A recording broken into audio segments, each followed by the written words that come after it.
नमस्कार, घटना चक्र में आपका स्वागत है। मैं हूं विपुल सिंह। रोज बरोज की तरह कुछ खास मुद्दे, कुछ खास मेहमान, देखते हैं क्या कुछ खास है एजेंडे में। सालगिरह के मौके पर मथुरा में गरजे मोदी, कहा लुटेरों के अच्छे दिन की नहीं ली थी गारंटी। 12 रुपए में नहीं मिलता कफन, लेकिन मैं दे रहा हूं जीवन की गारंटी। और केंद्र के साथ जंग में केजरीवाल सरकार को हाई कोर्ट से बड़ी राहत। तो 100 दिन के बाद जनता से संवाद के तहत दिल्ली सरकार। बड़ा सवाल, कहां रहे हिट और कहां फ्लॉप। चलिए, तो आज के दो खास एजेंडे हैं। आपको बता दें, प्रधानमंत्री नरेंद्र मोदी ने आज 1 साल पूरा होने पर रिपोर्ट कार्ड पेश किया। तमाम चीजों को लेकर के वो बोलते नजर आए, वो भी आपको सुनाएंगे। लेकिन हमने अपनी तरफ से कुछ ग्राफिक्स के जरिए जरा जानने की कोशिश की है 1 साल में क्या कुछ हुआ है, क्या कुछ नहीं हुआ है। तमाम मेहमानों से हम आपको रूबरू कराएं, उससे पहले जरा फटाफट एक ग्राफिक्स के जरिए आपको समझाते हैं क्या कुछ वादे किए गए थे। वादा था महंगाई घटाएंगे, और अगर हकीकत पे नजर डालें तो आंकड़ों में महंगाई दर घटती हुई दिखाई दे रही है। हालांकि आपको बता दें, अप्रैल 2014 में जो महंगाई दर थी वो थी 8.59%, और अब ये घट करके हो गई है 4.87%। अप्रैल के आंकड़े हैं, अप्रैल 2015 के आंकड़े। तो क्या वादे थे और क्या हकीकत है, ये हम आपको आंकड़ों के जरिए दिखा रहे हैं। जीडीपी को लेकर के क्या कुछ कहा गया था? कहा गया था विकास दर को सुधारा जाएगा, विकास दर सुधरेगी। उसमें भी अगर हम देखें जो हकीकत है उसमें कुछ बदलाव हुआ है। विकास दर बढ़ी है और अब 8%, 7.5 से 8% तक की भविष्य की बात भी कही जा रही है। तो मामूली बढ़त देखने को मिली है जीडीपी के आंकड़ों में भी। इंफ्रास्ट्रक्चर, एग्रीकल्चर जैसे कोर सेक्टर में हालांकि आईआईपी के नंबर अगर हम देखें उसमें गिरावट रही है, लेकिन आने वाले समय में 7 से 8% तक की बात कही जा रही है। चलिए, आप जरा बेरोजगारी के आंकड़ों पर नजर डालते हैं। रोजगार बढ़ाने का वादा किया गया था 1 साल पहले। 2013-14 की अगर हम बात करें तो बेरोजगारी दर थी 4.9%। वहीं अगर हम 2014-15 की बात करें तो ये घटकर पहुंची है 1% के आसपास।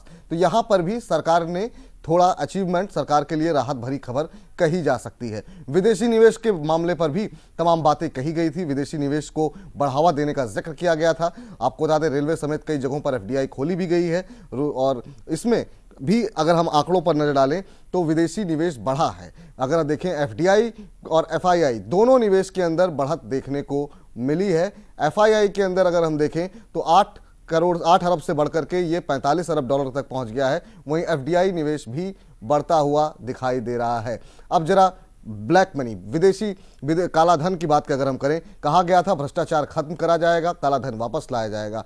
लेकिन काले धन के मुद्दे पर बिल जरूर पास हुआ है, लेकिन कब तक आएगा काला धन, ये अभी तक ये वादा पूरा नहीं हुआ है। बिल पास हुआ है, लेकिन पैसा कब लौटेगा, कैसे लौटेगा, इस बारे में अभी तक स्पष्टता नहीं आई है। तो ये हकीकत है, क्या कुछ वादे किए गए हैं। अब जरा रेलवे पर नजर डालते हैं। रेलवे का कायाकल्प किया जाएगा, बजट में भी जिक्र किया गया और चुनाव प्रचार के दौरान भी इसको बार बार उठाया गया। लेकिन अगर रेलवे की आमदनी जरूर बढ़ी है, और रेलवे की अगर हम देखें 12% के आसपास आमदनी बढ़ी है। जो परिचालन अनुपात था वो बेहतर हुआ है, लेकिन जो सुविधाएं मिलनी चाहिए थी जनता को नहीं मिल रही हैं। जनता को तमाम सुविधाएं जो है वो नहीं मिल पा रही है। ये जो है स्थिति, यहाँ पर पीपीपी मॉडल पर काम किया जाएगा, लेकिन अभी भी जमीनी हकीकत में लोगों को सुविधाएं नहीं मिल पा रही हैं। बुलेट ट्रेन को लेकर के भी वादा किया गया, इसके लिए भी बातचीत चल रही है, तमाम विदेशों में बातचीत हुई है, लेकिन कब पूरी होगी, कैसे पूरी होगी, 5 साल में हो पाएगी या नहीं, अभी तक कागजों पर ही चर्चा हो रही है। इसकी कोई समय सीमा तय नहीं की गई है। मुंबई, अहमदाबाद, दिल्ली, चेन्नई रूट पर कहा गया था कि अभी इस पर स्टडी चल रही है। चीन, जापान और स्पेन ने भी इस प्रोजेक्ट में अपनी रुचि दिखाई है। तो ये बुलेट ट्रेन को लेकर के स्थिति है। बैंक को लेकर के जरा क्या बातचीत हुई है। बैंकिंग सेक्टर में सुधार का वादा किया गया था, इसको लेकर के भी तमाम वादे किए जा रहे हैं, लेकिन अभी तक बैंकिंग सेक्टर में भी जो चिंताएं हैं वो पूरी तरीके से समाप्त नहीं हुई हैं। जनधन में 14 करोड़ नए खाते खोले गए हैं, लेकिन 70% ऐसे हैं जो कि एक्टिव हैं ही नहीं। शीर्ष पदों की नियुक्तियां अभी भी बाकी हैं। चलिए आगे बढ़ते हैं, और जरा अब स्मार्ट सिटी को लेकर के 100 स्मार्ट सिटी बनाने का वादा किया गया था चुनावों के दौरान। 1 साल बाद आपको बता दें कि इसको लेकर के राशि जरूर दी गई है, कैबिनेट की तरफ से हरी झंडी भी मिल गई है, लेकिन स्मार्ट सिटी कैसी होगी, कब बनेगी, 4 साल में बन पाएगी कि नहीं बचे हुए, इस पर लेकर के स्पष्टता नहीं है। कैसे बनेगी ये अभी तक पता नहीं चल पाया है। 7600 करोड़ रुपए की सब्सिडी भी दी गई है। टैक्स को लेकर के क्या कुछ कहा गया था। टैक्स रिफॉर्म करने की बात की गई थी।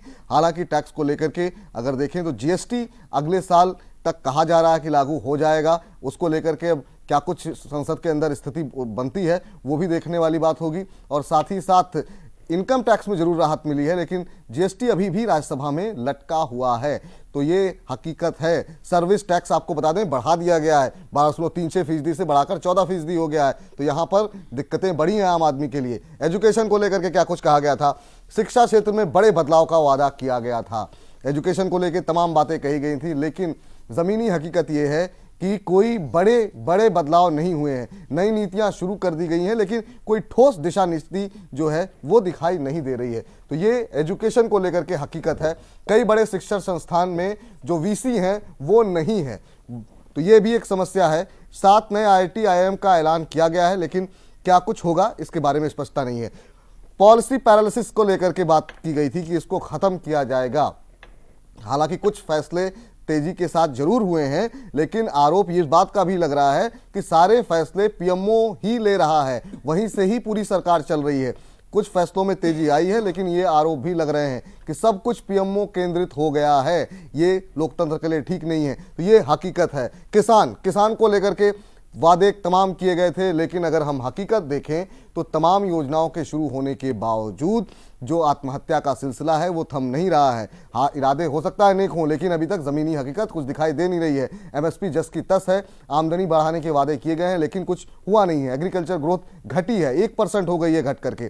सिंचाई योजना, अगर soil health card scheme launch की गई है, लेकिन इसका अभी तक किसानों की स्थिति पर कोई जो असर जो है वो देखने को मिल नहीं रहा है। तो ये तमाम चीजें वो हैं, हम वादे और हकीकत को तौलने की कोशिश कर रहे हैं।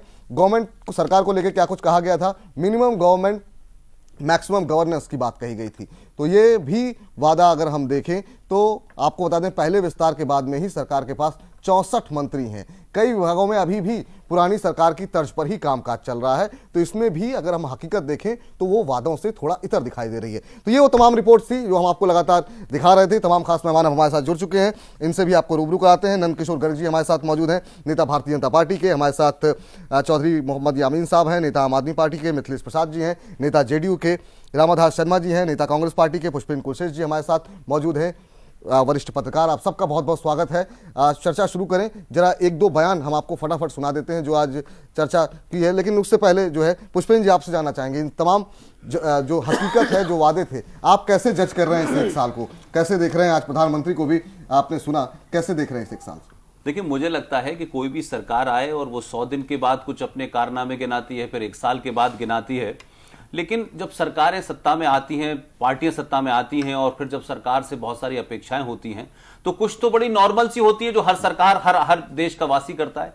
लेकिन भारतीय जनता पार्टी के साथ यह है कि अपने ही बनाए मायाजाल में फंस गई है।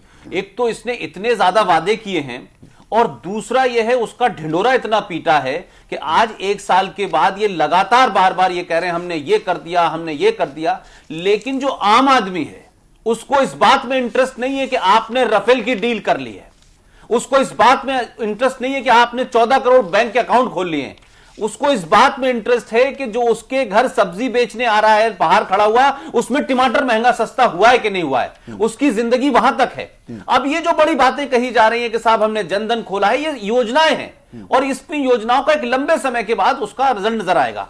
लेकिन ये सरकार बराबर जितना चीख रही है उतने ही सवाल खड़े कर रही है अपने ऊपर, उतने ही लोगों को मौका दे रही है कि जो चीज इग्नोर भी कर सकती थी जनता, उस पर भी वो सवाल पूछ रही है। अब ये कहते हैं कि साहब पूरे दुनिया में भारत का डंका पिटा या नहीं पिटा, लेकिन ये कैसा डंका पिट रहा है कि एक दुनिया भर के तमाम देशों के साथ आपके जो संबंध थे वो भी पहले मोरलेस ऐसे ही थे। लेकिन मैं ये समझ नहीं पा रहा हूं, खासतौर से क्योंकि मैं उस मुल्क की बात ज्यादा कर रहा हूं जिस मुल्क को लेकर भारत की फॉरेन पॉलिसी ग्रस्त रही है।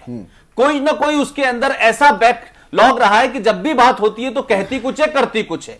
जिन मुद्दों पे यूपीए को लगातार अटैक किया गया, उस देश के साथ की समस्या यह है कि उसके हाई कमिश्नर ने हुर्रियत के लोगों से बात की तो आपने बातचीत को तत्काल स्थगित कर दिया। और फिर पीडीपी, जिसको आप देशद्रोही, एंटी इंडिया, पाकिस्तान के पेड एजेंट की सरकार बताते थे, उसके साथ सरकार ही नहीं बनाई बल्कि उनके मैनिफेस्टो के तहत यह तय हुआ कि भारत सरकार पाकिस्तान से बात करेगी तो आपने सार्क यात्रा की आड़ में अपने फॉरेन सेक्रेटरी को भेजा।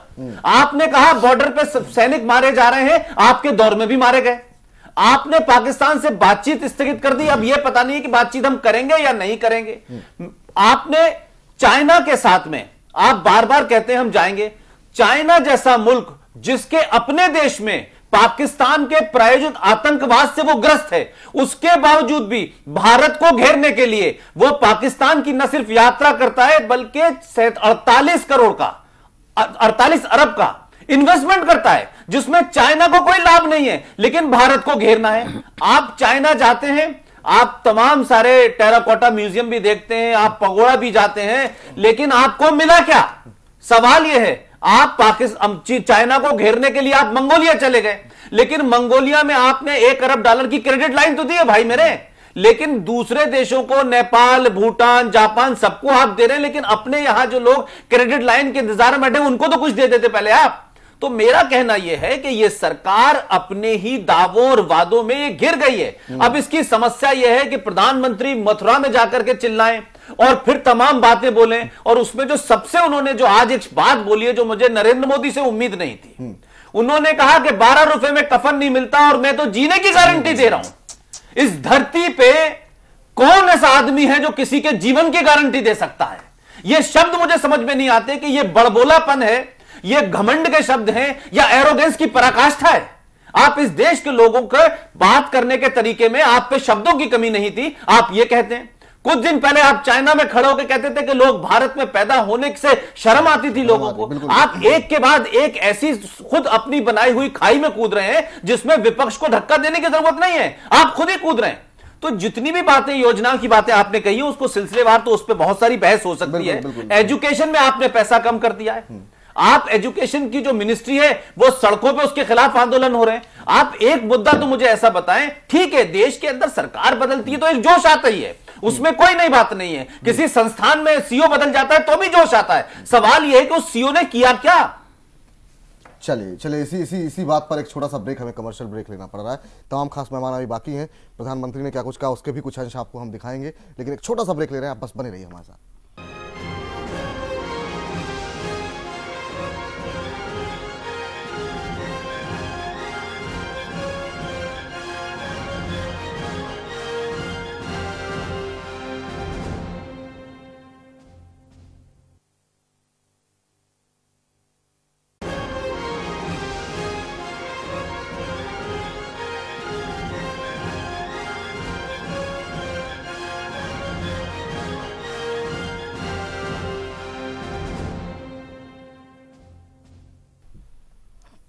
घटना चक्र में ब्रेक के बाद आपका स्वागत है। हम बात कर रहे हैं, 1 साल पूरे हुए हैं सरकार के, कल पूरे हो रहे हैं, और आपको बता दें तमाम मुद्दों को लेकर के आज प्रधानमंत्री नरेंद्र मोदी की तरफ से रैली की गई, तमाम तरीके से उन्होंने घेरा। क्या कुछ कहा उन्होंने, जरा एक बयान उनका सुनाते हैं जिस पे उन्होंने यूपीए और एनडीए सरकार की तुलना की है, उसको सुनिए, उसके बाद जरा चर्चा को आगे बढ़ाते हैं।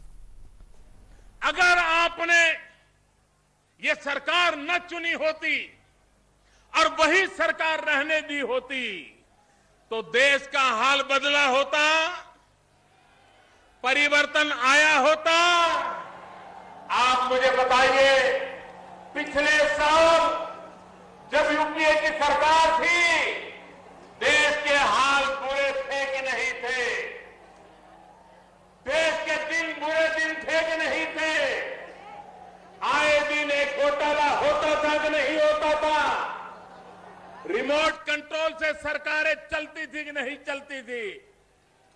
रोज नया भ्रष्टाचार सामने आता था कि नहीं आता था? रोज नया घोटाला सामने आता था कि नहीं आता था? रोज अफसरों को जेल जाने की नौबत आती थी कि नहीं आती थी? नेताओं को जेल जाना पड़ता था कि नहीं जाना पड़ता था? खेल कूद में से रुपये मार लिए गए थे कि नहीं मार लिए गए थे? कोयले में चोरी हुई थी कि नहीं हुई थी? स्पेक्ट्रम में चोरी हुई थी कि नहीं हुई थी? जरा आप अंदाज लगाइए, क्या हाल थे? कितने बुरे दिन थे, कितने बुरे कर्म थे, कितनी बुराइयों से भरा माहौल था। ये परिवर्तन मोदी नहीं लाया, ये परिवर्तन आप लाए हैं। आप मुझे बताइए ये बुरे दिन गए कि नहीं गए? बुरे दिन गए कि नहीं गए? बुरे दिन गए कि नहीं गए? बुरे काम बंद हुए कि नहीं हुए? बुरे कारनामे बंद हुए कि नहीं हुए? बुरी सोच गई कि नहीं गई? बुरे हालात बदले कि नहीं बदले? भाइयों बहनों, पिछले 1 साल में कहीं से कोई घोटाले की खबर आई है? जरा ताकत से बोलो, कोई घोटाले की खबर आई है? कोई भाई भतीजेवाद की खबर आई है? कोई रिमोट कंट्रोल की खबर आई है? कोई नेताजी के दामाद का किस्सा सुना है? किसी नेताजी के बेटे का किस्सा सुना है? किसी नेता की बेटे की कहानी सुनी है? भाइयों बहनों, बुरे दिन गए कि नहीं गए? चोर लूट बंद हुई कि नहीं हुई? लूट का जमाना गया कि नहीं गया? कांग्रेस की तरफ से क्या कुछ कहा गया है उसको भी जरा नजर डाल लेते हैं। रक्षा में, सुरक्षा में पूरी अवहेलना है। ये सरकार कहती है कि स्कैम नहीं है। अगर राफेल, जिसमें कि नीति पे, मेक इन इंडिया पे, ट्रांसफ़र ऑफ टेक्नोलॉजी पे, प्राइसिंग पे, सब पे एनडीए, बीजेपी, यशवंत सिन्हा ने विरोध किया, जिसके कारण माननीय एंथनी जी ने फाइल पे लिख के रोका, उसको बिना हल किए, एड्रेस किए, संबोधित किए, मोदी जी सिर्फ राष्ट्रपति फ्रांस के साथ फोटो अपॉर्चुनिटी के लिए घोषणा करके आ गए। कहाँ है उसमें भारत निर्माण का कंपोनेंट, मेक इन इंडिया का कंपोनेंट? हमारी सरकार ने 101% यानी जो एलोकेट हो गया रक्षा का बजट, उससे ज़्यादा खर्चा किया 7 वर्ष तक। 1 वर्ष में 28,000 करोड़, 13% खर्चा नहीं किया एलोकेटेड डिफेंस रक्षा बजट के अंदर से इस सरकार ने। तो खास मेहमान सारे बने हुए हैं हमारे साथ। नंदकिशोर जी, अभी जो हमने पुष्पिन जी से भी बात की और अभी जैसा हम सुन रहे थे, क्या एरोगेंस आ गया है क्या सरकार के अंदर?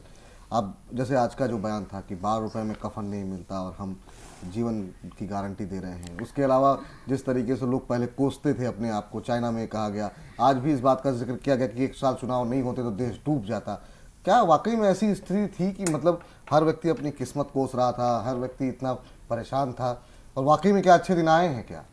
मतलब 1 साल की पुरानी बातें यदि आप लोग भूल गए तो मैं उसके ऊपर केवल इतना ही कह सकता हूँ कि मीडिया शायद अपना अब भूलने की बीमारी से ग्रस्त हो गया है। क्या 1 साल पहले या पहले 10 साल के अंदर, उस 10 साल में भी मैं 2 हिस्से मान सकता हूँ कि यूपीए का पहले 5 साल कंपैरेटिवली बढ़िया थे, दूसरे 5 साल में तो जो कुछ हुआ है सबने देखा है और आप लोगों ने ही, सारे मीडिया ने, सारे देश ने चिल्ला के कहा है। तो क्या उसके टाइम में 10 लाख करोड़ रुपए का कोयले का गपन, क्या स्पेक्ट्रम के अंदर कोई चीज़ ऐसी बची थी जिसको सुप्रीम कोर्ट मॉनिटरिंग करते करते भी थक गया?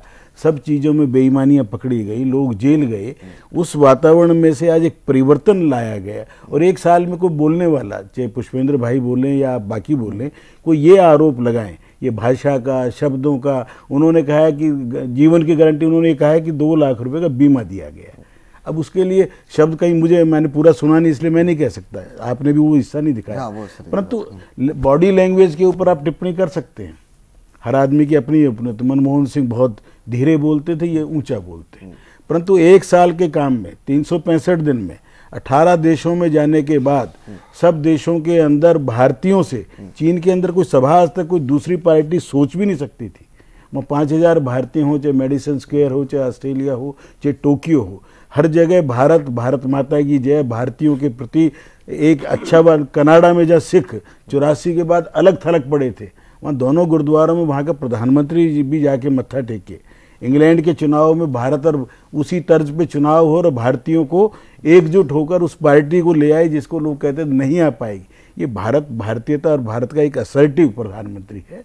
बॉडी लैंग्वेज में टिप्पणी कर सकते हैं, आधा गिलास खाली भरे पे कह सकते हैं। 365 दिन में ना 1 मिनट अगले ने चैन लिया है, ना कोई भ्रष्टाचार होने दिया है। और कोट करने में वो राजीव गांधी को आज भी कोट किया है कि 15 पैसे पहुंचे और आज डायरेक्ट क्या बहुत हो रही है, बातें क्यों नहीं, ये बातें नहीं, ये उम्मीदें तो आप कितनी कर सकते हैं। 14 करोड़ अकाउंट क्यों नहीं खुल पाए पहले 30 साल में भी?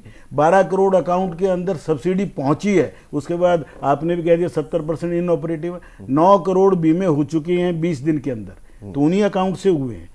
सबके आपके पास भी आया होगा, यदि आपका फोन नंबर होगा कि आपके 12 रुपए डिटेक्ट कर लेंगे, क्या नॉमिनी का नाम दे रहे हैं क्या? मेरे पास आज ही आया है। तो 8 करोड़ बीमे हुए तो उन्हीं अकाउंटों से हुए जो 15 करोड़ अकाउंट खुले हैं, उनमें 15,000 करोड़ रुपए आया। आपने किसी एक नेता की सुन ली 70% इनऑपरेटिव है, उसमें अगर 15,000 करोड़ रुपए कैसे आ गए उसके अंदर? उसमें बहुत सारे अकाउंट तो ऐसे भी है ना जो जनधन योजना के बाद जो पहले भी खुले हुए थे, उसमें भी तो ये पेंशन योजना का नाम वो लोग भी ले रहे हैं। वो अलग 15,000 करोड़ रुपया तो नए अकाउंट्स में आया है, और 15 करोड़ अकाउंट खुल जाए 8-10 महीने में उसी ब्यूरोक्रेसी से। हर बैंक के अंदर चेयरमैन बिकता था, आज चेयरमैन के बजाय सीईओ हो गया, एमडी होंगे, और सब मेरिट के ऊपर। कहीं एक आक्षेप, कोई दलाल, सत्ता के दलाल जो घूमते थे कनॉट प्लेस के आसपास, एक सत्ता का दलाल किसी का काम आज तक 1 साल के अंदर कोई क्लेम कर सकता है कि मैं पैसे दे के कराया? इन सबके बावजूद यदि पॉजिटिवनेस इस देश के 125 करोड़ देश की आबादी का देश है, इसको हिलाने के लिए भी जैसे हाथी को हिलाने के लिए जोर लगाना चाहिए। इसकी जो ताकत है 125 करोड़, उसकी लिमिटेशन भी है। पीडीपी की बात पुष्पेंद्र भाई कह रहे हैं, क्या इस देश के लोकतंत्र के अंदर 2 पार्टियां हैं और दोनों पार्टियां के पास आधे वोट है या सीटें हैं? क्या करेंगे आप? राष्ट्रपति शासन लगाएंगे तो इनडायरेक्ट शासन कर रहे हैं जी आप। टिप्पणी करना बहुत आसान है, परंतु आज की तारीख में 1 साल के अंदर 365 दिन के अंदर ब्लैक मनी के लिए SIT का गठन सुप्रीम कोर्ट ने 3 साल पहले का हमने कर दिया। पैसा कब आएगा वो बात की बात है, नया पैसा जनरेट होना बंद हुआ या नहीं हुआ? आखिर इस देश को जो लुटेरे थे, जो लूट रहे थे, और जो सबूत हो गया कि अब वही कोयला और स्टेट को पैसा जा रहा है, माइनिंग का ऑक्शन होगा। अभी हम थोड़ी देर पहले बैठे थे, इस देश की सारा बालू चोरी करके लोग ले गए, पॉलिटिकल लोग, ब्यूरोक्रेसी के लोग मिलके सारा कोयला ले गए, सारा खनिज पदार्थ ले गए। लोहे का हम सबसे बड़े प्रोड्यूसर, कोयले के विश्व में सबसे बड़े, और हम आयात कर रहे हैं। इन सब चीजों को परिवर्तन के डिफेंस में अभी श्रीमान जी कह रहे थे, अभिषेक जी, 1.25 लाख करोड़ रुपए की नई परचेजेज जो तहलका के बाद परचेज करने में डरते थे। एंथनी साहब ने परचेज इसलिए नहीं की, कोई आक्षेप ना लगा ले, वो ईमानदार थे, उन्होंने परचेज ही नहीं की। आज सब कुछ चलना शुरू हुआ है, गति आई है, और इस गति आने के अंदर स्मार्ट सिटी 65 साल में केवल 2 नए शहर बने, एक चंडीगढ़, एक गांधीनगर। डिफेंस पे एक बात, छोटी सी बात पूछ लूं मैं आपसे जी। डिफेंस में अभी प्रधानमंत्री जब गए थे फ्रांस, तो ये पहला समझौता था जो G2 हुआ है, यानी गवर्नमेंट टू गवर्नमेंट हुआ, उसमें कोई दलाल नहीं था। राफेल को लेकर के AK एंटोनी के जमाने में जो डिफेंस के जितने भी एक्सपर्ट उस परचेज को करते थे, उसमें सबसे नीचे नंबर था राफेल। कहा कि भारत के लिए ये जो ये है जेट, ये काम का नहीं है, और इसको लेकर के उन्होंने मार्क लिखा। और जो इस वक्त कमेटी बनी थी उसने भी यही कहा।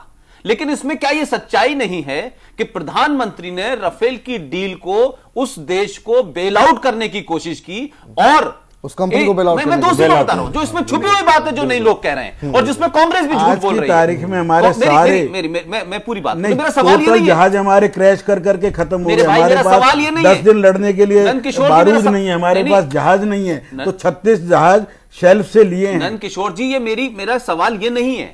मैं सवाल ये कह रहा हूं कि 2008 में जब ये बात चली थी और ये डील हुई थी, उस वक्त मुकेश अंबानी की कंपनी को इस कंपनी का 30% के कल पुर्जे बनाने के दिया गया था।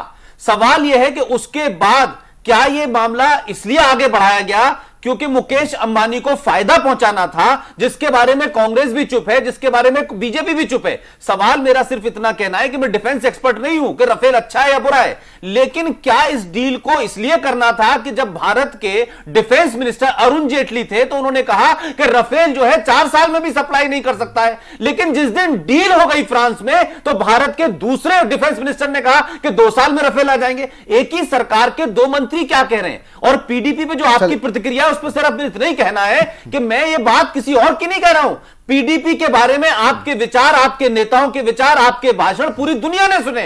सवाल यह है कि कल क्या था और आज क्या था, बॉर्डर पे क्या हो रहा था, फौज मर रही थी, तो उसका जवाब आपको देना है। धारा 370 चुनाव लड़ता है, वो जीतता फिर शपथ लेता है, अरे मेरी बात सुन ले, धारा 370 पे आपकी पार्टी का चीफ स्पोक पर्सन कल जम्मू में कहता है कि धारा 370 हट के रहेगी, लेकिन राजनाथ संसद में कहते हैं कि धारा 370 के साथ कोई छेड़छाड़ नहीं की जाएगी। ये अलग अलग लेकर के अलग अलग ग्रुप्स को आप वर्गलाते हैं, अलग अलग ग्रुप के हिसाब से आप बयान देते हैं। जम्मू में कुछ, श्रीनगर में कुछ, दिल्ली में कुछ, मसरत जो है कल तक आतंकवादी होता है, आज छोड़ देते हैं तो आप उसकी पैरोकारी करते हैं, बिट्टा कराटे को छोड़ देते हैं। मेरा ये समझ नहीं आ रहा कि सवाल आप ये कल जो आप बयान दे रहे थे वो आज बदल कैसे गए? मेरा सिर्फ इतना ही कहना है या नहीं है, मेरा इतना ही कहना है कि बहुत अच्छा माहौल है, प्रधानमंत्री लीगल कारणों से जब यदि आप टाइम के ऊपर उसके फाइल ही नहीं करेंगे डिटेल। अरे मेरे भाई यही तो वकालत आज आप कर रहे हैं। जब कांग्रेस कल ये कहती थी तो आप दूसरा सवाल कहते थे, अब तो आपका गृह मंत्री कहने लगा है कि राम मंदिर जो है वो जब हमारे पास 2/3 मेजोरिटी होगी तब बनाएंगे। तो ये बात पहले नहीं पता थी क्या भाई? भाषण देते वक्त कैसे पता नहीं थी आपको? कब नहीं कहा। सवाल यह है कि आप भाषणों में धारा 2014 के चुनाव में यही बात सिखाने की बात करते हैं, अब सत्ता में आते हैं तो आपकी धारा बन जाती है। अब आप देश के लोगों को बता दें कि नहीं, हम पहले पार्टी थे, हम सत्ता में आ गए। अपने मन की बढ़ास उतनी निकालिए, कोई चीज ना होने से इतना नहीं तिल मिलाना चाहिए। चलिए बाकी लोगों को भी मौका देते हैं। रामादास जी, आप कैसे देख रहे हैं इस एक साल को? तमाम वादे, तमाम दावे किए गए थे, एक साल को कैसे जज करेंगे आप? देखिए, पहले जनधन योजना का बहुत प्रचार हुआ, बहुत ढिढोरा पीटा गया। कोई मंत्री इनके कहते हैं 8 करोड़ खाता खुला, कोई कहता है 14 करोड़ खाते खुले, कोई कहते, आज प्रधानमंत्री ने शायद कहा कि 15 करोड़ खाते खुले हैं। एज ऑन टुडे इसमें से 70% खाते तो अनऑपरेटिव हैं, ये बात तो सब लोग न्यूज में भी आ चुका है, खाते भी, लेकिन 90% खाते इसमें जीरो बैलेंस के हैं, ये भी जानने वाली बात है। आज प्रधानमंत्री जीरो वाले हो गए, 70 इनऑपरेट हो, 160% हो। नहीं, 70% उस 90% में इंक्लूडेड हैं। कहते समय अब महंगाई के बारे में वही मैं कह रहा हूं कि 90% खाते जीरो बैलेंस 12 करोड़ में सब्सिडी गई है गैस सिलेंडर की, 12 करोड़ अकाउंट। अब ये गैस सिलेंडर सब्सिडी, और आज एक यूआईडी की बात कर रहे थे। जब यूआईडी आधार कार्ड को लॉन्च किया था यूपीए गवर्नमेंट ने, तब पूरे देश में इसको भाजपा के लोगों ने इसको क्रिटिसाइज किया था। आज उसको हाथों हाथ ले रहे हैं। अब महंगाई पे आप दाल का मूल्य देखिए, चावल का देखिए, फल सब्जी का देखिए, चावल आधा रेट, पेट्रोलियम प्रोडक्ट का देखिए, आलू का किसान मर रहा है। महंगाई दर घटी है, महंगाई नहीं घटी है। पहले महंगाई अगर 6% पर मंथ के दर से बढ़ रही थी तो आज 5.5% पर मंथ के दर से बढ़ रही है, इसलिए महंगाई घटी है। एफडीआई पर आज प्रधानमंत्री ने कहा कि 27,000 करोड़ रुपए मैं ले आया हूं पिछले 1 वर्ष में, लेकिन उन्होंने यह नहीं बताया कि इसमें 5,000 करोड़ रुपए ऑस्ट्रेलिया का, 6,000 करोड़ रुपए चाइना का और 3,500 करोड़ रुपए फ्रांस और जर्मनी का हमने सिर्फ एक औद्योगिक घराने को देने के लिए मैं लाया हूं। 14,500 करोड़ रुपए एक औद्योगिक घराने के लिए ये लेके आए। 12,500 करोड़ रुपए में शेष देश भर के सभी औद्योगिक घराने और पूरा देश इन्वॉल्व है। ये इस उर्वरक के मामले में ये मतलब ऐसी स्वीपिंग स्टेटमेंट दे देना। नाम बताइए उर्वरक के बारे में, किस औद्योगिक घराने बताइए। उर्वरक के बारे में सब लोग उसका नाम जानते हैं, उर्वरक के बारे में आज प्रधानमंत्री ने कहा कि कारखानों का मॉडर्नाइजेशन हम करने जा रहे हैं और 1 साल में हमने उसको रास्ते पे ला दिया। मैं जानता हूं इस बात को कि हकीकत यह है कि आज तक उसका प्रोजेक्ट रिपोर्ट फाइनल नहीं हुआ है। न बरौनी का नाम लिया, 16,000 करोड़ रुपए न बरौनी का नाम लिया, न गोरखपुर का हुआ है और न सिंदरी खाद कारखाने का हुआ है। पिछले सप्ताह हुआ, कैबिनेट ने अप्रूव किया। 16,000 किसानों के भूमि के हेल्थ कार्ड और क्या फसल लगानी है ये बात बता रहे हैं। अरे किसान अपने जमीन का खुद डॉक्टर है, मैं जानता हूं, मैं जमीन देख के बता दूं कि इस जमीन में कौन सी फसल लगेगी। हेल्थ कार्ड की बात आप करके कहां किसको मूर्ख बना रहे हैं? किसानों को उसकी फसल का मुआवजा तो पहले, मूल्य तो आप निर्धारित करिए प्रॉपर वे में, जो वायदा करके आप आए थे वो आप दे नहीं रहे हैं। उर्वरक अवेलेबल नहीं करा रहे हैं और हेल्थ कार्ड बना रहे हैं। यहां भी झूठ बोल रही है सरकार। फिर माननीय प्रधानमंत्री ने कहा कि पहले रिमोट कंट्रोल की सरकार थी। लेकिन सच्चाई यह है कि पहले की सरकार रिमोट कंट्रोल की थी या नहीं थी, यह बहस का विषय है। आज की सरकार रिमोट से चल रही है, यह बात पक्की तौर पे तय है।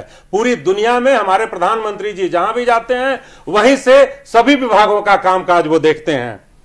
मंगोलिया की यात्रा हुई, मंगोलिया की यात्रा हुई, रिमोट से कहा, फिर तो वो खुद डायरेक्ट अपने हाथ में रिमोट रखे, सभी विभागों के मंत्रियों की क्या आवश्यकता है। चलिए, मंगोलिया की यात्रा हुई, उसमें 22,000 रुपए प्रति व्यक्ति के हिसाब से आपने धन मुफ्त में मंगोलिया को अवेलेबल कराया। ठीक है, यह धन अवेलेबल कराया, इसकी मैं आलोचना करता हूं, लेकिन मंगोलिया की यात्रा जो आपने की, वो मंगोलिया को यात्रा करके आपने चीन पे थोड़ा दबाव बनाने का प्रयास किया। अगर आप वहां पे खड़े रहते हैं तो निश्चित रूप से यह एक अच्छा कदम था मंगोलिया की यात्रा आपका।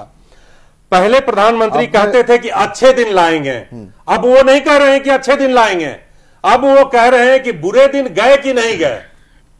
आज हमने विशेष रूप से इस बात को मार्क किया कि वो बार बार दोहराते रहे कि बुरे दिन गए कि नहीं गए, मतलब अच्छे दिन अब आने वाले नहीं है। उनका वो थोथा वादा था, झूठा वादा था, देश की जनता को उन्होंने ये वादा करके बरगलाया। रामाधार जी, आपसे जानना ये चाहेंगे, कुछ अच्छी बातें हुई हैं आपको लगता है? हमने विदेश यात्रा में मंगोलिया का जिक्र किया, मंगोलिया की यात्रा, मंगोलिया के साथ वो रिश्ता बनाए, अच्छी बात है। चीन पे दबाव रहेगा। चलिए ठीक है। मिथिलेश जी बड़ा मुस्कुरा रहे हैं। मिथिलेश जी, आप कैसे देख रहे हैं इस एक साल को? अगर आंकड़ों पर नजर डालें तो कई सारे क्षेत्र ऐसे हैं जिस पर सरकार ने जो प्रॉमिसेस किए थे, या तो उस पर आगे बढ़ी है या वो आंकड़े बता रहे हैं। जैसे हमने महंगाई दर के आंकड़ों, खाली आंकड़ों की बात करें तो महंगाई दर में सब्जी और फल को बाहर कर दिया है। हमारे प्रधानमंत्री जी का कथनी और करनी में आसमान जमीन का अंतर है। इसलिए अंतर है कि अच्छे दिन की बात यह है कि ये तो रिपोर्ट दे रहे हैं कि भाई इतना परसेंट जो है विकास हुआ है, या इतना परसेंट जो है महंगाई दर जो है कमा है। और यहाँ पर जो है दाल जो है, दाल एक लोग कहते थे कि गरीब आदमी दाल रोटी से अपना काम गुजारा कर लेगा, लेकिन दाल आज जो है 105 110 रुपये केजी का हिसाब से बिक रहा है। 64%, कितना? 64% एक साल के अंदर में दाल की भाव बढ़ा है। सवाल उठता है कि अच्छे दिन का ही शुरुआत है क्या है? आप रिपोर्ट चाहे जो भी दे दीजिए, बड़ा दुर्भाग्य की बात है। उस गरीब के पास आपने कभी उस पेट को झांक करके देखा क्या? आपने कभी उस गरीब के बारे में सोचा क्या? सवाल उठता है कि आप एक कुछ ऐसे लोगों के बीच में आप घिरे हैं जहां से निकलना मुश्किल है। रह गई बात भूमि अधिग्रहण बिल वगैरह से लेकर के, ये सारे मिथक, केवल बकवास, कथनी और करनी, यानी कहना कुछ है और करना लोगों के अच्छे दिन की बात छोड़िए, जरा एक चीज बताइए। कुछ भी शब्द प्रयोग कर लें, कुछ ये जो सारी चीजें हैं, मर्यादाएं, ये सारी चीजें दूसरों के ढूंढते हैं, आपको बकवास। आलू 4 रुपए किलो मिला, वो गरीब, वो अमीर खाएगा, गरीब नहीं खाएगा। आज कोई भी देखिए निवेश नहीं आया एक साल के अंदर में। इस देश में कोई भी निवेश नहीं आया। निवेश तो FII और FDI दोनों आप FDI वगैरह का, ये खुदरा व्यापार का विरोध किए कि कांग्रेस के जमाने में आपने जो है डेली झंडा लेकर के आप बाहर जो है रोड पर आए।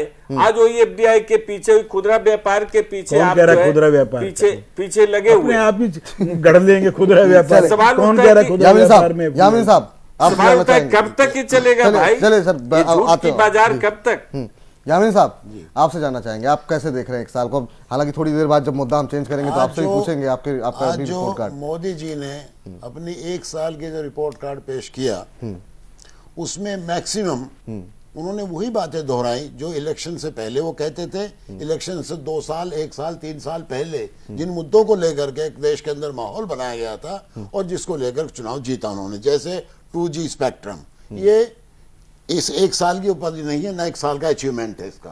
कॉल स्कैम, ये इस साल की उपलब्धि नहीं है। नहीं, अचीवमेंट तो ये है कि कोई स्कैम नहीं हुआ और ऑप्शन करके पैसा वसूल किया है। प्लीज एक मिनट, गर साहब, मैंने आपको डिस्टर्ब नहीं, बिल्कुल नहीं, प्लीज। अच्छा, अब यहाँ इस 1 साल में वही लफाजी, वही वायदे, वही सारी बातें सुनने को मिली जो हम इलेक्शन में जो सुनते थे। यानी इस 1 साल का अचीवमेंट निल। अब रह गए बाकी 4 साल। वो 4 साल भी गर्ग साहब ऐसे ही लगता है कि 2 आरजू में कट गए, 2 इंतजार में। ये उम्र दराज 4 दिन की ऐसे ही कर देगी। इस देश की जनता का दुर्भाग्य है। अब मैं थोड़ा आंकड़ों पर आता हूं जी। गेहूं की खरीद मूल्य जो है आज है वो 1450 रुपए एमएसपी आपने रखा है। 1450 गेहूं आपने खरीद लिया, उसके बाद आटा जो बिक रहा है वो 2300 रुपए क्विंटल बिक रहा है। इसके बाद में जो सूजी, दलिया और अदर सीरियल्स जो आप बनाते हैं उससे वो 30-30 रुपए किलो तक जो आप बेच रहे हैं, और किसान से 14.5 के भाव। 1 मिनट, जो कि 1800 रुपए में कितना आटा चाहिए? सर 1 मिनट सुन लीजिए, 1 लाख बोरी में आपको दे देता हूं, सुन लीजिए। कुछ भी बोल देंगे यार। पिल्सबेरी 2300 रुपए मिल रहा है कि नहीं मिल रहा? अब पिल्सबेरी पे क्यों जा रहे? पिल्सबेरी मैं 1800 रुपए में कितना आटा चाहिए? हमें अच्छा आटा खाने का हमारा कोई अधिकार नहीं है क्या? 1800 रुपए वाला गंदे लोग खा रहे हैं। ये कोई जुर्म है क्या? मैं 1800 रुपए में मेरी कॉन्स्टिट्यूएंसी में 2 लाख बोरी हर महीने बनते, बोलो कितना भेजूं? आप सिर्फ यहाँ 1 2 का 4 करने वाले लोग हैं। हम लोग किसान हैं जो पैदा करते हैं देहात में। आप हमसे बात करिए खेती के बारे में, हम बताएंगे आपको।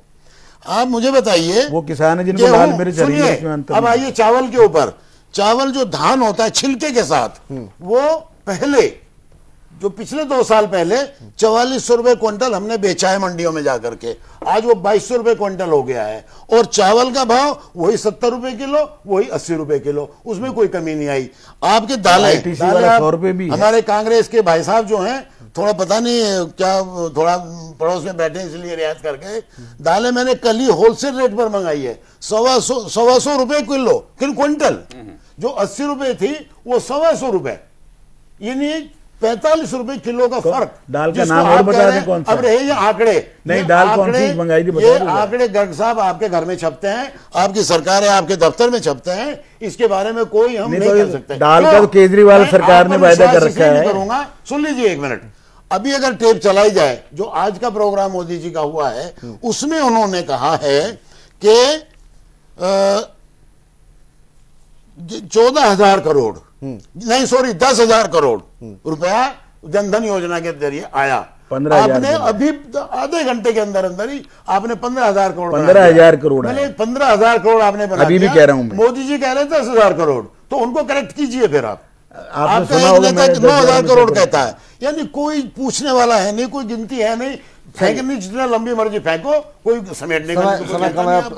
अच्छा, दूसरी बात आपने कहा करप्शन की बात। अगर आप वाकई इतने ईमानदार हैं करप्शन को लेकर के, आप भ्रष्टाचार को इतना ही चाहते हैं कि इस देश की ये बीमारी दूर हो जाए, तो सीवीसी अपॉइंट क्यों नहीं किया? आज तक 1 साल हो गया आपने, बताइए। सुप्रीम कोर्ट के अंदर मैटर था, पिछले हफ्ते क्लियर हुआ है, परसों मीटिंग हो चुकी है। हुआ नहीं, लेकिन इस पे सुप्रीम कोर्ट ने क्लियर किया कि अपॉइंट कर सकते हैं। आज हाईकोर्ट का जो आदेश आ गया है एसीपी को लेकर के, एंटी करप्शन ब्यूरो दिल्ली में, उसको लेकर के आप सीवीसी का जवाब सुन लिया ना? परसों मीटिंग हुई है, खड़गे जी ने फिर टाइम मांगा है। टाइम नहीं मांगा है, सहमति नहीं बनी है। नहीं, उनके सामने जितने आवेदन थे वो सब आवेदन रख दिए गए 100 की तादाद में, स्क्रीनिंग करके उसमें नहीं, बट मेरा मानना यह बहुत राजनीतिक तौर पे देखिए, राजनीतिक तौर पे कुछ चीजों का विरोध करे पार्टी के नाम में, सीवीसी या इनका अपॉइंटमेंट को लेकर के जो लीगल मामला था उसके क्लियर होने के बाद मीटिंग हुई है, और सीवीसी कभी पहली मीटिंग में चुना नहीं जाता है, और उसमें खड़गे साहब भी मौजूद थे और वो भी मुतमईन है। उसको राजनीतिक तौर पर विरोध कीजिए, लेकिन अगर वो नहीं है तो इसकी वजह से करप्शन नहीं पकड़ा जा रहा। क्या इस देश में कांग्रेस के करप्शन को क्या सीवीसी बताता था या कैट बताती थी? इस देश का मीडिया उठाता था, मीडिया ने क्यों नहीं उठाया अब तक कोई करप्शन था? अगर ऐसी बात है तो इसको उस तरीके से मत देखिए, आप पार्टी लाइन पे विरोध करिए कुछ चीजों का, लेकिन कुछ चीजें हैं उनको मानिए भी आप। बहुत संक्षेप में नयन किशोर जी, तमाम मुद्दे उठाए गए। किसान का मुद्दा कैसा है जिस पर कोई बहुत ज्यादा चीजें ग्राउंड पे दिखाई नहीं दे रही हैं, महंगाई को लेकर के बात हो रही है। हाँ, संक्षेप में, क्योंकि समय किसान को 50% के डैमेज पे पहले मुआवजा मिलता था, अब 33% पे मिल रहा है, 1.5 गुना मिल रहा है। किसने साहब ईमानदारी से क्या गर्ग साहब 33% और 50%, ये सिर्फ कहने की बात है। मैं हकीकत कहने के बाद ही कुछ होगा ना, इतनी तकलीफ होती है पुष्पेंद्र जी, जब एक चेक दिया जाता है, ये कैबिनेट का डिसीजन है, it has to be implemented by the state government. जी मैं जवाब दे रहा हूं। तो आपने 20,000 अनाउंस किया है केजरीवाल जी, दिल्ली में कहीं है क्या? ये पहचान लेंगे बड़े भाई, प्लीज बाजरे के पौधे आप भी किसान हैं, सारी नॉलेज आप भी लेके आए।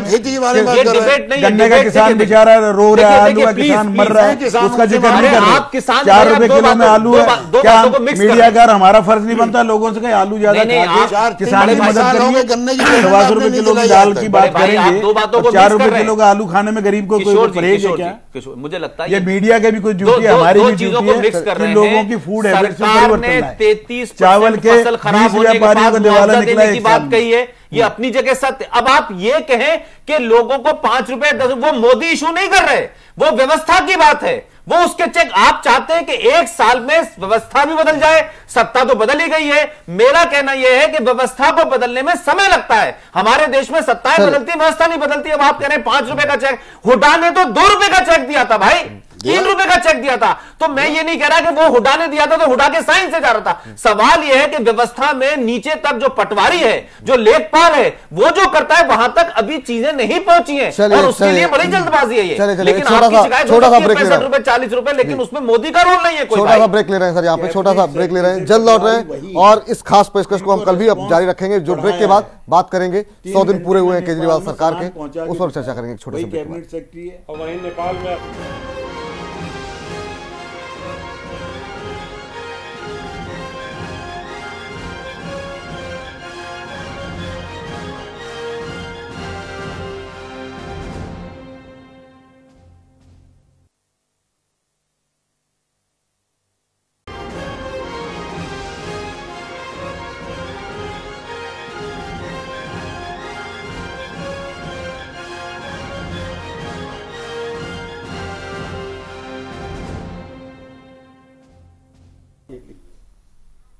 घटना चक्र में ब्रेक के बाद आपका स्वागत है। और अब विषय चेंज कर रहे हैं। कल भी इस मुद्दे पर हम चर्चा जो है अपनी जारी रखेंगे। कल 1 साल पूरे होने जा रहे हैं मोदी सरकार के, लेकिन अब जरा बात कर लेते हैं। आज आपको बता दें कि केजरीवाल सरकार के भी 100 दिन पूरे हुए हैं और आज कनॉट प्लेस में बाकायदा जनसंवाद रखा गया और कहा यह गया कि अब उन्होंने अपनी नाराजगी, उन्होंने कहा मीडिया से कोई नाराजगी नहीं है। 100 दिन के कामकाज का ब्यौरा पेश किया, लोगों से भी तमाम सुझाव मांगे गए। 100 दिन के कामकाज पर जरा आप बातचीत कर लेते हैं। तमाम खास मेहमान हमारे साथ बने हुए हैं।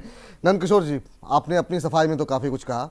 अब आम आदमी पार्टी के 100 दिन तमाम विवादों, तमाम चीज़ों के बाद आज उन्होंने बताया कि डीटीसी में कैमरे लगने शुरू हो गए हैं, बिजली के बिल आधे हो गए हैं, पानी अब लोगों को दिक्कत नहीं हो रही है। आप 100 दिन को कैसे जज कर रहे हैं? 100 दिन के अंदर केवल झगड़े और झगड़े, एक भी काम बजट ही अभी तक बनाया नहीं है। पास होने तो बहुत दूर की बात, अभी बजट तो गलियों में पूछा जा रहा है। पुराना एक भी सिग्नेचर किसी प्रोजेक्ट के ऊपर हुआ हो, डीटीसी में कैमरे लग रहे हैं, 20,000 सिक्योरिटी गार्ड लगे, अरे बजट ही नहीं बनाया है तो कहाँ से अनाउंसमेंट करेंगे? आधा बिजली का बिल सबका कहा था, आपका हुआ क्या? NTV का हुआ हो, मेरे मिथिलेश भाई का हुआ हो, राम आधार जी का हुआ, बताएं। आधा बिल 400 हुआ है, कंडीशन नहीं थी, आधा बिल सबका होना था। और वो सब्सिडी है, पानी 39,000 लोगों का बिजली पानी का बिल माफ हो, 39,000, 40 लाख मकान है। और इसके बाद 500 स्कूल खुलने, तो पहले साल में 50 तो खुलने चाहिए, 5 साल में 500 खुलने थे, कोई चर्चा भी नहीं।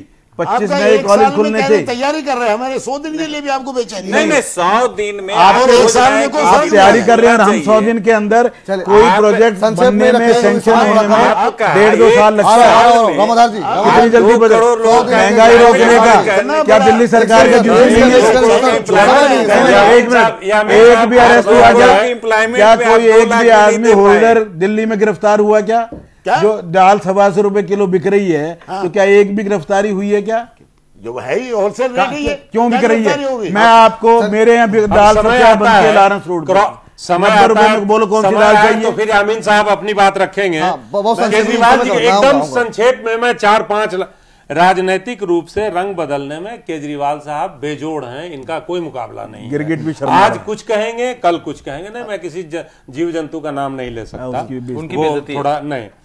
फिर दूसरी बात मैं ये देख रहा हूं, मैं जो देख रहा हूं वो कह रहा हूं। दूसरी बात, दिल्ली कूड़े के ढेर में बदलती जा रही है। सट्टेबाजी और गलत धंधों की शुरुआत दिल्ली में हो चुकी है। बेखौफ दिल्ली में अपराधी घूमने लगे हैं। न पानी का बिल कम हुआ मेरा, बिजली का बिल तो और बढ़ गया पिछले 2 महीनों में। केजरीवाल सरकार ने वादा किया था कि भैया बिजली का बिल आधा करेंगे, आधा कहां होगा, 1.25 गुना बढ़ गया मेरा। चलिए ठीक ठीक ठीक। पुष्पेंद्र जी, आप कैसे देख रहे हैं 100 दिन की सरकार को? देखिए, बात यह है कि केजरीवाल के बारे में हम लोग पहले भी ये करते रहे हैं कि केजरीवाल जो है एक बढ़िया इवेंट मैनेजर हैं। वो हर बात को एक इवेंट बनाते हैं, फिर उस पर एक तमाशा क्रिएट करते हैं। अब सत्ता में आने के बाद उन्होंने इसे तमाशा पार्टी में कन्वर्ट कर दिया है। आप पहले देखें कि पहले तो वो नरेंद्र मोदी से लड़ते थे, कांग्रेस में शीला दीक्षित से लड़ते थे, सोनिया गांधी से लड़ते थे, उनके दामाद से लड़ते थे। सत्ता में आने के बाद उनकी वो मानसिकता जारी रही और उन्होंने अपनी पार्टी के लोगों को धरपटका।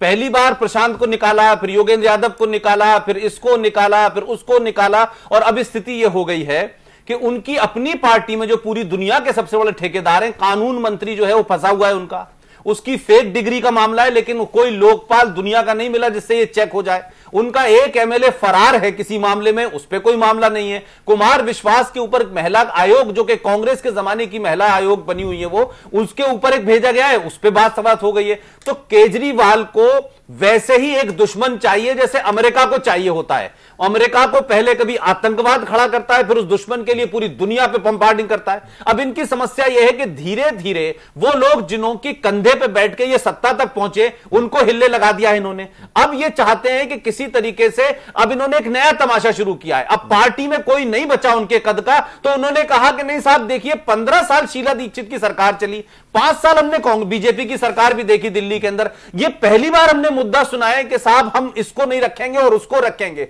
आप एक महिला बड़ी अफसर का चरित्र हरण कर देते हैं पब्लिकली, आपको शर्म नहीं आती है उसके ऊपर कि आप कहते हैं कि वो किसी प्राइवेट कंपनी के लिए काम कर रही थी। मेरा कहना है कि जब ये दूसरा करे तो बुरा और आप करें तो महान। सवाल यह है कि इस पूरे 100 दिन में इस तमाशे के अलावा कुछ और हुआ है क्या? यामिनी साहब से पूछता हूं। यामिनी साहब, समय कम है, आपसे मैं यही जानना चाहूंगा। 100 मिथिलेश जी से बाद में बात करेंगे, पहले समय कम है। 100 दिन का समय जो बीता, आज तमाम तारीफ कर रहे थे, विवाद कितने रहे, क्यों रहे?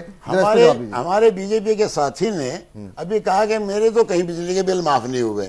मैं आपसे ऑन द रिकॉर्ड डिमांड करता हूं, आप इलेक्ट्रिक बिल दिखाइए। अगर वो बिलो 400 यूनिट और 400 ये कब कहा था आपने? बिलो 400 400 यूनिट तक अगर आपका कंजम्पशन, यदि आपने कहा था आधे होंगे, सबके होंगे। चले किशोर जी की बात न माने, लेकिन जवाब, लेकिन सबका कहा था, सबका, और ये कहा था कंपनियों से कम कराएंगे, सब्सिडी नहीं। 20,000 लीटर आप बहस कहीं और ले गए। बिजली का बिल आपने माफ कर दिया, अच्छी बात है, लेकिन ये बताएं जिस पार्टी में 1 करोड़ रुपया देकर के जिसने डोनेशन दिया उसने आपको लात मार के बाहर निकाल दिया। आपने प्रशांत भूषण, शांति भूषण के 8,000 बोतल वाला आपका एमएलए है, जर्नैल सिंह गायब है, नहीं सवाल ये फर्जी डिग्रियां लेके कानून मंत्री बने हुए हैं। सत्ता में आने के बाद कितने दिन तक आपने ये किया? ये पहले दिन से होगा ना, सत्ता में आने के बाद आपने निकाला ना। सत्ता में आने के बाद आपका कानून मंत्री फेक डिग्री में है, आपने उसकी इंक्वायरी करें। सवाल ये उसका हिस्सा है। आप बिजली पानी मत कहिए, वो तो सब्सिडी में कांग्रेस भी दे रही थी, आप भी दे रहे हैं। कौन सा बड़ा काम आपने कर दिया?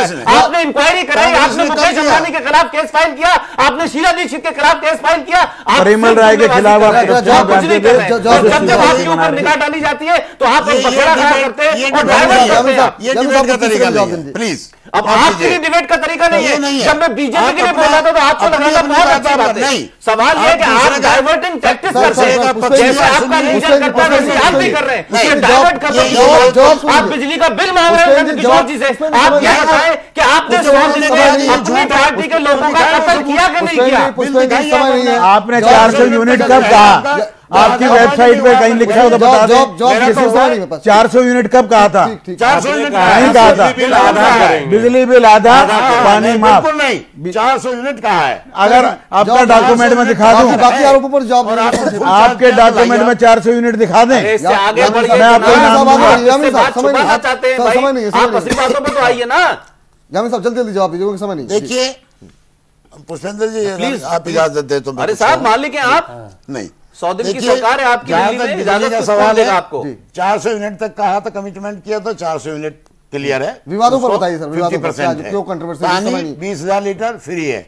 इसके अलावा जो एजुकेशन है, एजुकेशन के ऊपर वर्क चल रहा है। जी। थोड़े दिन में जो सिस्टम पिछले 65-70 साल का एक आप देख रहे हैं जो भुगत रहे हैं, उसको आप कहेंगे 4 दिन में बदल दीजिए। अरे स्कूल पे अगर काम चल रहा है बड़े भाई तो ये बताएं जमीन आपके अंडर में नहीं है, बनाएंगे हवा में स्कूल। अनऑथराइज कॉलोनी कोई फाइनेंस कमेटी से एक प्रोजेक्ट क्लियर हुआ तो बता दें एक। मुझे तो ये बताइए मुकेश अंबानी पे आपने FIR की कि नहीं, शीला दीक्षित पे की कि नहीं, अनिल अंबानी पे की कि नहीं की? सवाल ये है कि जो चिल्ला रहे थे आप रोज कह रहे थे कि बांट रहा है। मेरा सवाल ये है कि आप डाइवर्ट टैक्स नहीं होने दूंगा मैं आपको। आप पानी और बिजली जो सब्सिडी से करके दे रहे हैं वो बड़ा काम नहीं कर रहे, वो शीला दीक्षित भी दे रही थी। चलिए समय समाप्त हो गया है, फिर कभी इस मुद्दे में विस्तारपूर्वक चर्चा करेंगे। गर्ग साहब बहुत बहुत शुक्रिया आपका, यामीन साहब आपका भी बहुत बहुत शुक्रिया, मिथिलेश जी आपका भी बहुत बहुत धन्यवाद, रामाधार जी आपका भी बहुत बहुत शुक्रिया, पुष्पेंद्र जी आपका भी बहुत बहुत शुक्रिया। फिलहाल घटना चक्र में इतना ही। तमाम बड़ी खबरों के लिए आप देखते रहिए जैन टीवी। नमस्कार।